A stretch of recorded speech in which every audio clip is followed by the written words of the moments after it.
Hello students, welcome to the latest episode of the spoon feed series by Shriram IAS. मेरा नाम प्रज्ञा है और आज की डेट में हम बहुत इंपॉर्टेंट टॉपिक डिस्कस करने जा रहे हैं। आज हम देखने वाले हैं कि क्या इंडिया जो वेदर फोरकास्टिंग सिस्टम फॉलो कर रहा है, क्या उसमें कोई अपग्रेड की ज़रूरत है, अगर है तो क्यों है, क्या फैक्टर्स हैं जो अब ये नेसेसिएट कर रहे हैं कि हाँ आईएमडी की एग्जिस्टिंग कैपेसिटीज़ में अपग्रेड लाने की आवश्यकता जो है वो पड़ गई है।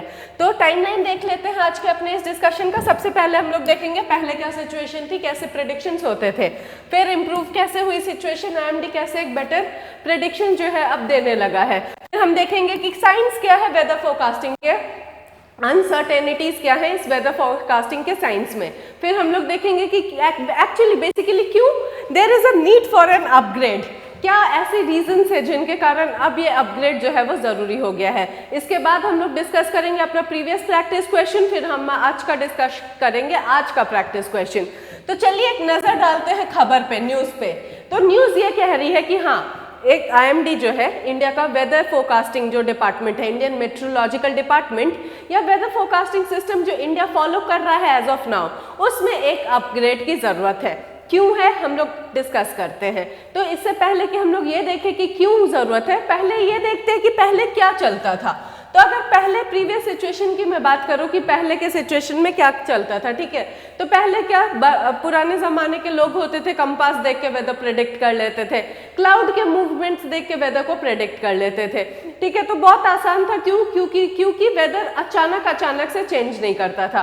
तो it was very predictable. Barometer देख के, ठीक है, barometer is a device to measure atmospheric pressure. तो ये सारी प्रेशर, टेम्परेचर, ह्यूमिडिटी, प्रेसिपिटेशन, ये सारी चीजों को देख के पहले के जमाने के लोग जो है वो वेदर को प्रेडिक्ट कर लेते थे। इनफैक्ट इतना ज्यादा प्रेडिक्टेबल था पहले के जमाने का वेदर कि आईएमडी का मोस्ट यही काम होता था कि हाँ रेनफॉल प्रेडिक्ट कर दो 4 मंथ लॉन्ग सीजन जो होता है उसमें, या मैक्सिमम एंड मिनिमम टेम्परेचर बढ़ा दो। बट लास्ट 10 ईयर्स से सिचुएशन काफ़ी ज़्यादा जो है वो चेंज कर गई है, डिमांड में भी और सप्लाई में भी। पहले जनरल पब्लिक को वेदर फोरकास्टिंग इवेंट्स में कोई खास इंटरेस्ट नहीं होता था। आज की जनता ऐसी नहीं है, हर किसी के हाथ में स्मार्टफोन है, सबसे पहले वेदर अपडेट आ जाता है। तो डेफिनेटली जो डिमांड है वो जो सप्लाई है, दोनों में चेंज आया है। आईएमडी अब मोर एक्यूरेट हो चुका है।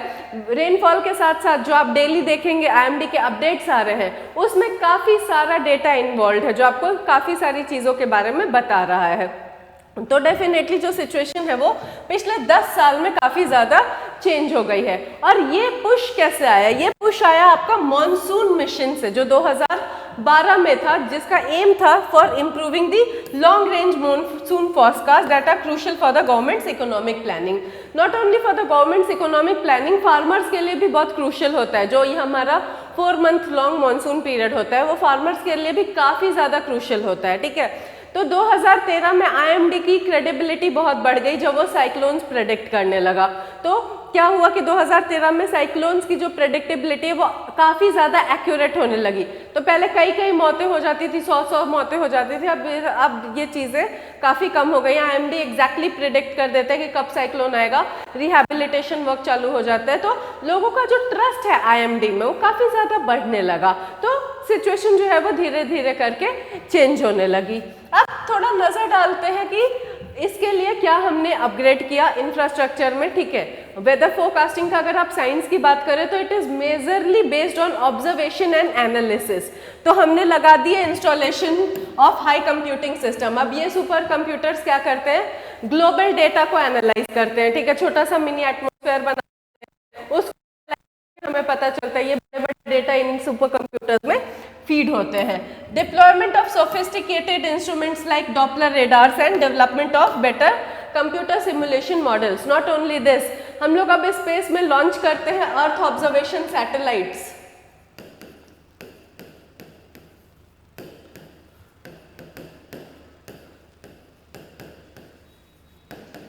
जो रियल टाइम अपडेट्स हमें एटमॉस्फेयर का देती है, ठीक है।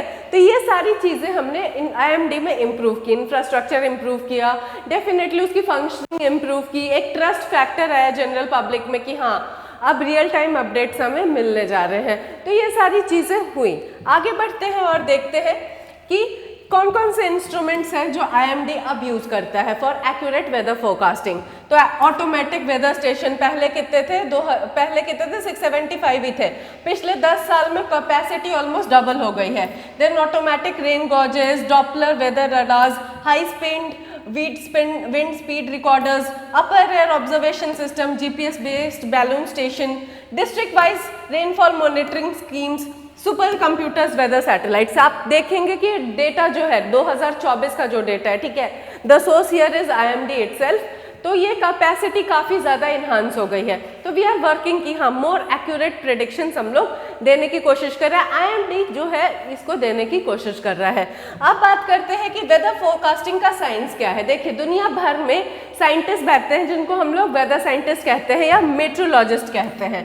सुपर कंप्यूटर में डेटा जो है वो फेड किया जाता है, फिर मिनी एटमॉस्फेयर ये क्रिएट कर लेते हैं। ट्रॉपिक अगर आप बात करें कि हाँ फिर इस डेटा को मिनी एटमॉस्फेयर को ऑब्जर्व करके ये वेदर फोरकास्टिंग सिस्टम जो है वो बनाते हैं और काफ़ी सारे फैक्टर्स इन्वॉल्व होते हैं, टेम्परेचर, ह्यूमिडिटी, प्रेसिपिटेशन, एक एटमॉस्फेरिक प्रेशर जो चल रहा होता है, एटमॉस्फेयर का एक बिहेवियर जो हमें इतने सालों से देखने के लिए मिल रहा है, ये सारी चीज़ें जो है वो ऑब्जर्व की जाती हैं। अब बात यहाँ पे ये आती है कि क्यों इतना अनप्रेडिक्टेबल है वेदर साइंसेस, ठीक है। तो अनप्रेडिक्टेबिलिटी की दो कारण है। सबसे पहला कारण यह है कि ट्रॉपिक पे वेदर को प्रेडिक्ट करना ट्रॉपिक्स पे काफ़ी ज़्यादा डिफिकल्ट इसलिए होता है क्योंकि वेरिएबल्स बहुत ज़्यादा हैं। Greater areas that are close to equator वहाँ ज़्यादा आसान होता है क्योंकि जल्दी जल्दी वेदर वेरिएबल्स बदलता नहीं है, ठीक है। अगर आप बहुत ज़्यादा लॉन्ग टर्म की बात कर रहे हैं तो वो ज़्यादा आसान होता है, इसीलिए IMD एक्यूरेसी के साथ अपना मॉनसून प्रेडिक्ट कर देती है। हाउएवर अगर आप शॉर्ट टर्म इवेंट्स की बात करें जैसे हैवी रेनफॉल, जैसे क्लाउड बर्स्ट एक्सेट्रा, एक हीट वेव एक स्पेसिफिक लोकेशन पे, तो वहाँ पे एक्यूरेसी थोड़ी खराब हो जाती है।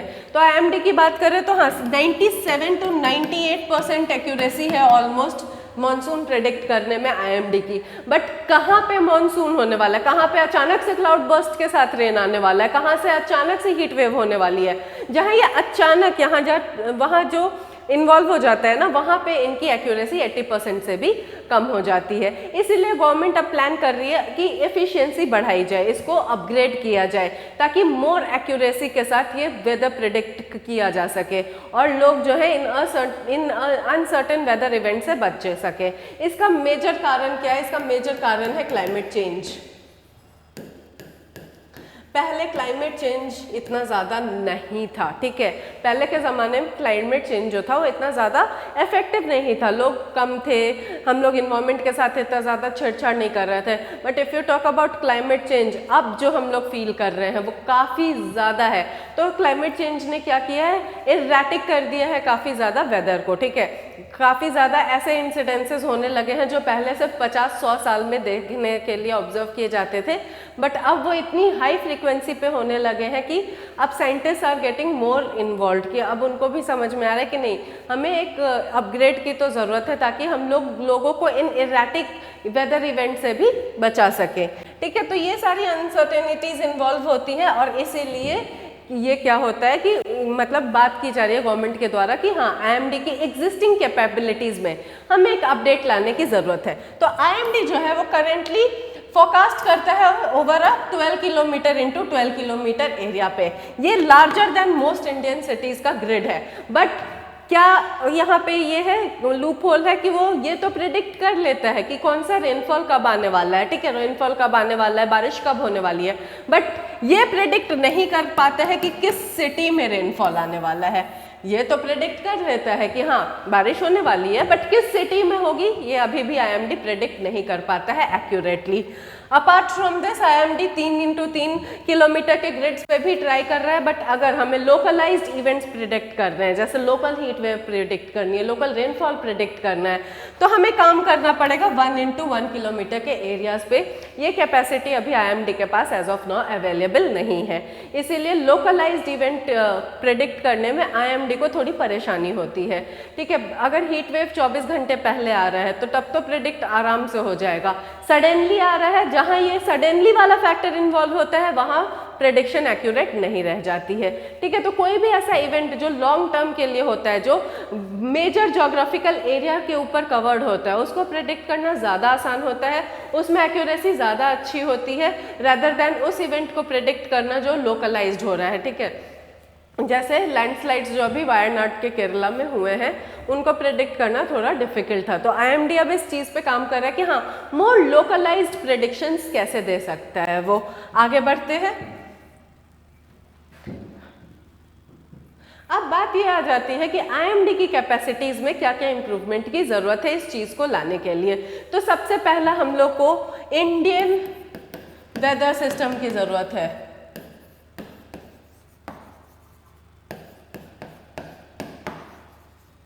तो इंडियन वेदर सिस्टम बनाने की ज़रूरत है, इंडियन वेदर मॉडल को फॉलो करने की ज़रूरत है, क्योंकि ग्लोबल मॉडल्स हमेशा ज़रूरी नहीं है कि इंडिया में उतने ही सक्सेसफुल हो। If you talk about Google maps, कितने सारे मीम्स आते हैं कि गूगल मैप्स के कारण गाड़ी गई पानी में, खड्डा था, पानी था, डिटेक्ट ही नहीं कर पाया। ठीक है, तो हम लोग इसीलिए अपना रीजनल मैप्स बनाने का कोशिश कर रहे हैं।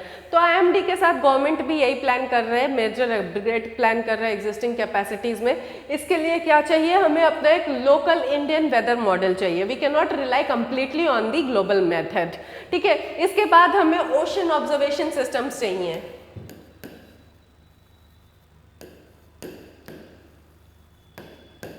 ओशन ऑब्जर्वेशन सिस्टम्स चाहिए। इसके बाद हमें क्या चाहिए, इसके बाद हमें चाहिए मोर अर्थ ऑब्जर्विंग सैटेलाइट्स, जो कि हायर एक्यूरेसी से हमें चीज़ें बता सके। तो हाँ, देखिए फ्यूचर में इन सब चीज़ों पे तो गवर्नमेंट काम करेगी ही, और ऐसा भी पता चला है कि गवर्नमेंट आईएमडी की एग्जिस्टिंग कैपेसिटीज़ को बहुत ज़्यादा बढ़ाने वाली है।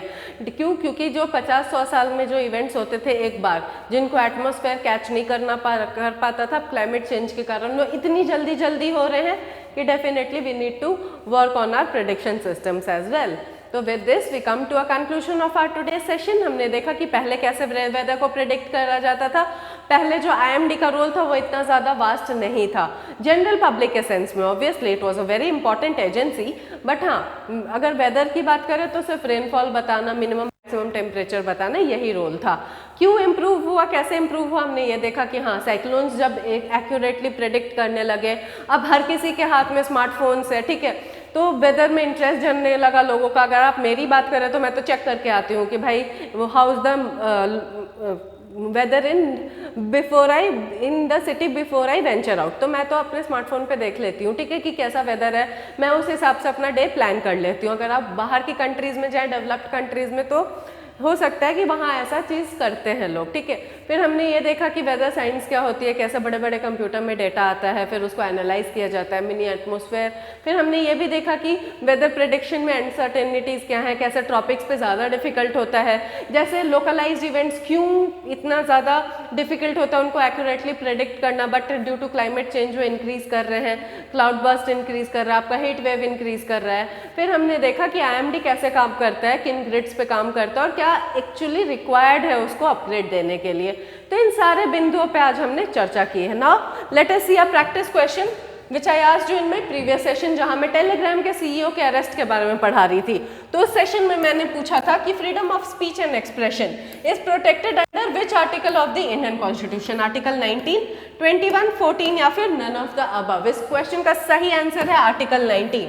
It is protected under article 19 sub clause 1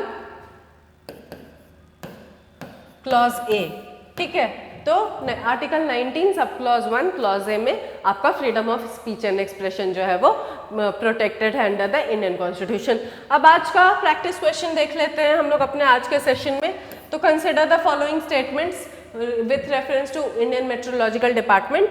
So it is a agency under Ministry of Earth Sciences and it is responsible for meteorological observations, weather forecasting and seismology. इसमें से आपको correct statement बताना है using the codes given below, 1 only, 2 only, both 1 and 2 या फिर none of the above। ये answer आप मुझे देंगे कमेंट सेक्शन में, और इसका सही आंसर मैं अगले सेशन में बता दूंगी।